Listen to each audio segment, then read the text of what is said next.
Dahil malapit na ang Teacher's Day, naisipan kong bumili sa online. Dahil masyado nang common yung mga bag, mas pinili kong bilhin yung pan-display lang. Saka after 2 days lang, dumating agad yung in-order ko. Dahil curious ang anak ko kung ano ang laman ng parcel, siya na yung nagbukas. Pag talaga may dumadating na parcel, akala niya para sa kanya talaga. Kaya excited siya pag binubuksan ng mga ito. Nung nabuksan na niya at nakita niya yung laman, napawaw talaga siya. Di ko expect magugustuhan rin pala niya. Agad ba naman sinabi sa kanya na lang daw?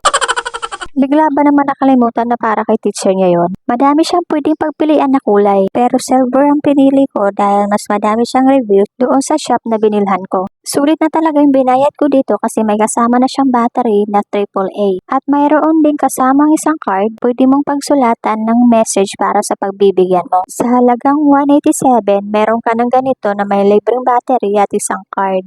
Nilagay ko na rin yung battery para makita kung gumagana talaga. Magandang i-try muna bago ibigay para siguradong gumagana. Noong binuksan na namin yung ilaw niya, napawaw yung anak ko. Pati ako, nagulat din. Di ko expect, mas maganda pala talaga siya pag nakabukas yung lid light niya. Maganda talaga siyang pan-display, lalo na pag madilim. Dahil nagustuhan ng anak ko, mukhang mapapabili pa ako ng isa nito.